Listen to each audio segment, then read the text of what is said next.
cara memilih dan mencari target yang tepat.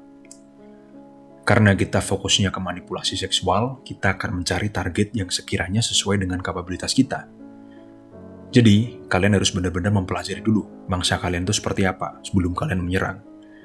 Pastikan target yang kalian incar itu adalah orang-orang yang memiliki kekosongan. Dan kalian yakin dan mampu untuk bisa mengisi kekosongan itu.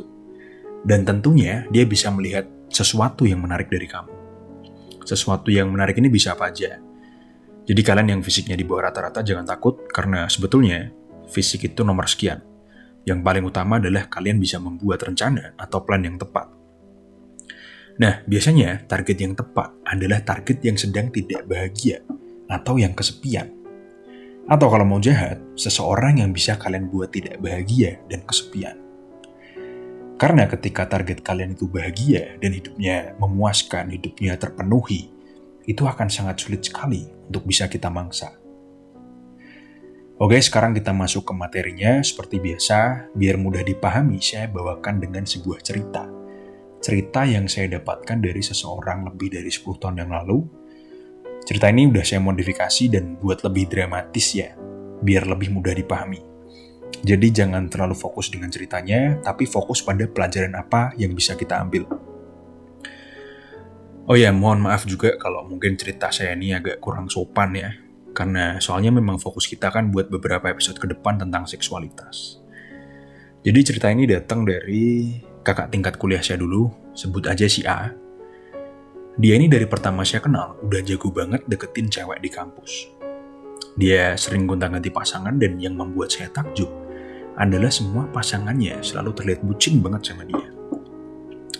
Jadi waktu liburan semester, dia memutuskan untuk gak pulang ke rumah, tapi pulang ke desa, tempat di mana neneknya berada. Tentunya karena dia terbiasa hidup di kota, dia lumayan kaget sama kehidupan di desa. Dari mulai tetangga yang ramah banget, di mana-mana saling sapa, dan tentunya kemana-mana jalan kaki. Dia sempat menyesal nih, tapi pada suatu hari, dia bertemu dengan seorang wanita. Seorang mamah muda, lebih tepatnya, yang kayaknya seumuran sama dia.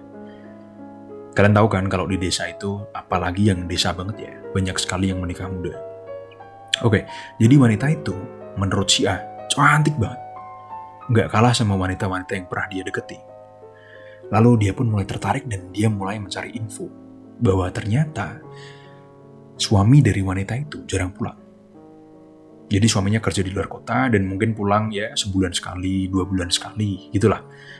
Dan wanita ini hidup sendirian. Dan beruntungnya karena neneknya tinggal sendirian, wanita ini tuh sering banget ke rumahnya. Beberapa kali berinteraksi dengan wanita ini, si A mempelajari bahwa wanita ini tuh setia banget sama suaminya. Nggak begitu mudah diajak bicara karena mungkin kesepian dan kurang pergaulan. Dan dia selalu mengenakan pakaian yang tertutup. Meski wanita ini setia dan sepertinya wanitanya baik-baik, si A ini tahu bahwa ada kekosongan di dalam hati wanita ini. Ya, saya sebutkan 3 aja ya. Pertama, dia kesepian. Kedua, dia tidak bahagia. Ketiga, karena dia sudah menikah, yang berarti dia pernah merasakan enaknya seks. Maka, karena suaminya jarang pulang, bisa diprediksi atau bisa diasumsikan bahwa kebutuhan seksual wanita ini tidak terpenuhi. Di sini, si A paham bahwa syarat pertama dari target yang tepat itu bisa dia penuhi, yaitu seseorang yang memiliki kekosongan dan dia bisa mengisi kekosongan itu. Perlahan-lahan dia mulai ngetes atau cek ombak.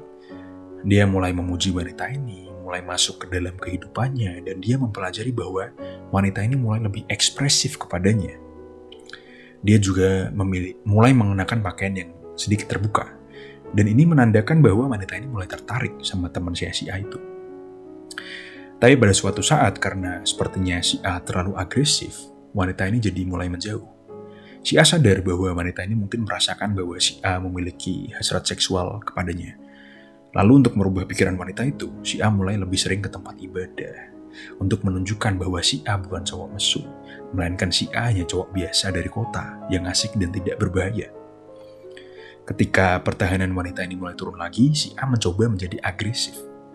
Dia coba ngetes dengan ikut neneknya ke acara ibu-ibu. Mereka datang bertiga, si A, neneknya, dan wanita itu. Tentunya mereka jalan kaki. Dan ketika pulang jalanan sedang becek dan ada kubangan air. Lalu si A melancarkan aksinya dengan menggendong neneknya untuk menyeberangi kubangan itu. Wanita itu melihat dan tertawa.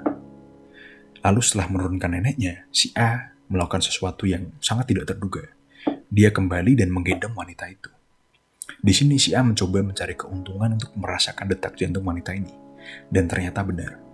Selain wajah dan ekspresi wanita ini merona, detak jantungnya menjadi lebih kuat. Nah, di sini si A sudah mengetahui bahwa syarat kedua memilih target sudah terpenuhi, yaitu targetnya memiliki ketertarikan kepadanya. Saya nggak perlu ceritakan kelanjutannya, kalian bisa fantasikan sendiri. Oke, jadi sebetulnya selain 2 poin tadi, ada 1 poin lagi yang bisa menjadi opsi lain untuk kalian pertimbangkan, yaitu kalian juga tertarik atau memiliki hasrat kepada si target. Kenapa begitu? Karena ketika kalian juga tertarik, itu akan membuat semua serangan kalian menjadi lebih kreatif dan lebih terlihat natural, dan membuat kalian termotivasi untuk mengejar. Jadi, simpelnya, nyari target yang tepat itu penting banget. Karena waktu kita nggak banyak dan mungkin dana atau finansial kita juga terbatas, jadi kita tidak bisa menyia-nyiakan itu semua dengan mengejar target yang salah. Tentunya jika target kalian itu tepat, itu bisa membuat presentase keberhasilan kalian meningkat. Bahkan mungkin bisa membuat keberhasilan kalian menjadi absolut. Jadi sebelum kita tutup, kita review ulang. Dalam kehidupan kita, pasti kita pernah mencoba mendekati berbagai orang. Atau mungkin didekati berbagai orang. Ada yang ketika kita memberikan sedikit perhatian, dia langsung terbuka. Ada juga yang kita berikan perhatian semaksimal mungkin, tapi dia tidak goyah. Jadi kalian harus bijak, hanya dekati atau hanya incar target yang memang mungkin bisa kalian kejar. Nah, terus apa aja sih yang menandakan bahwa dia itu target yang tepat? Yaitu dari responnya.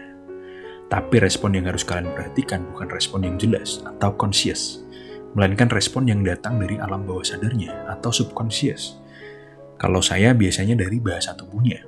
Apakah dia grogi, dia salting, dia melakukan mirroring, ekspresinya merona, senyumannya tulus, dan sebagainya.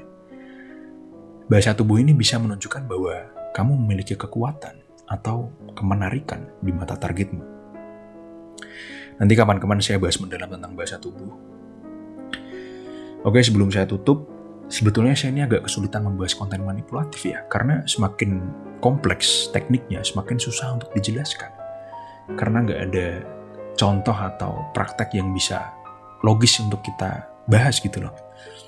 Tapi nggak apa-apa, nanti saya coba review ulang, saya coba perbaiki lagi biar viewer bisa lebih paham. Oke, sekian dari kuliah kita hari ini. Jangan lupa like, share, dan subscribe.